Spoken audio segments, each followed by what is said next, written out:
Sur quel réseau social faut-il être présent lorsqu'on est courtier immobilier pour obtenir des résultats, des nouveaux mandats, des nouveaux contacts? C'est la question à laquelle je vais répondre dans cette vidéo. C'est parti. Bonjour, c'est Patrick Orbetti. Lorsqu'on est courtier immobilier et qu'on a envie de développer un peu sa visibilité pour acquérir de nouveaux mandats, on se pose forcément la question à un moment donné, les réseaux sociaux, il y en a plein, on entend plein de super réseaux tendances, on entend TikTok, on entend Clubhouse, et on se dit, finalement, est-ce que je reste sur Facebook, est-ce que je pars sur Insta, est-ce que je fais de la vidéo sur YouTube?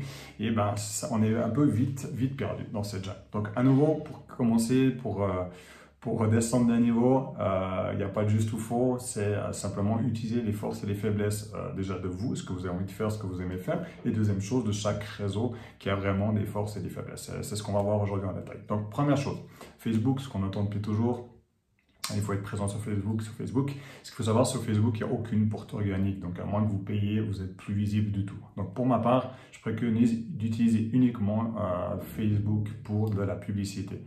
Donc, c'est-à-dire, faites des publicités qui renvoient vers un guide gratuit à télécharger, qui renvoient tout simplement vers différentes, une vidéo de conseil, vers différentes documents d'information, articles, de fonds, etc., pour donner de l'information gratuite pour générer des prospects. Ces prospects, on pourra ensuite les retravailler et faire en sorte que ça se transforme en mandat de vente. Donc Facebook, pour de l'acquisition de mandats de vente, c'est clairement publicitaire. Puis après, vous pouvez aussi utiliser Facebook pour vendre tout simplement vos biens immobiliers par la suite, en faisant une annonce qui est renvoyée directement vers un bien immobilier en vente. Donc Facebook, uniquement publicité. Deuxième chose, Instagram.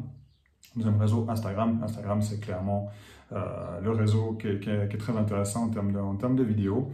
Vidéos courtes, là on parle.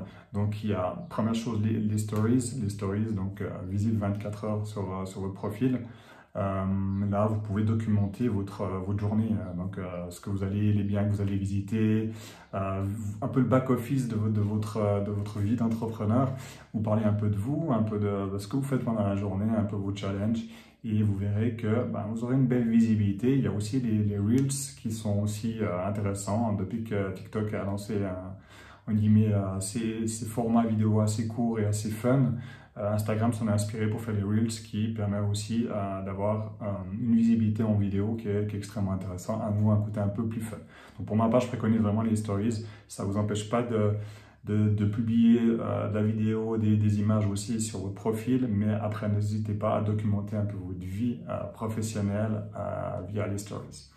Troisième chose, troisième réseau intéressant, LinkedIn. Alors LinkedIn, j'étais un des premiers dans le monde francophone à mettre en avant LinkedIn pour l'immobilier, puis on m'a regardé avec des grands yeux, LinkedIn, non, c'est B2B, rien à voir, enfin bref.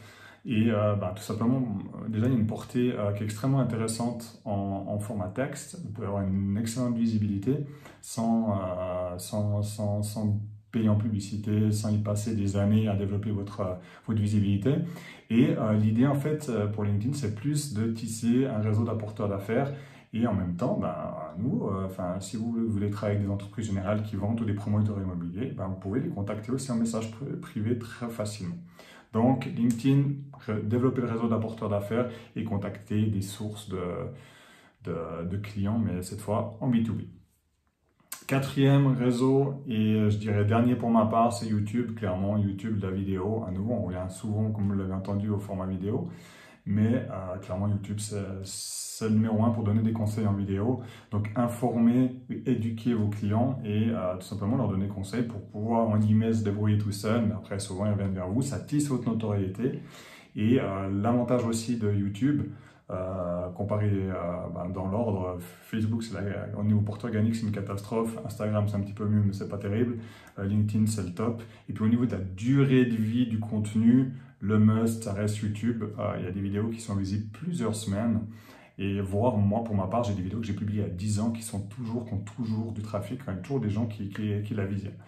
Donc voilà, si on résume, Facebook, publicité, Instagram, les stories, donc vidéo, LinkedIn, format texte, et YouTube un nouveau format vidéo pour longue durée. Donc vous mixez ces quatre, le must c'est de faire les quatre et vous verrez que vous serez omniprésent sur les réseaux sociaux et les gens après vous allez tisser une audience et ils vont vous contacter pour de nouveaux mandats.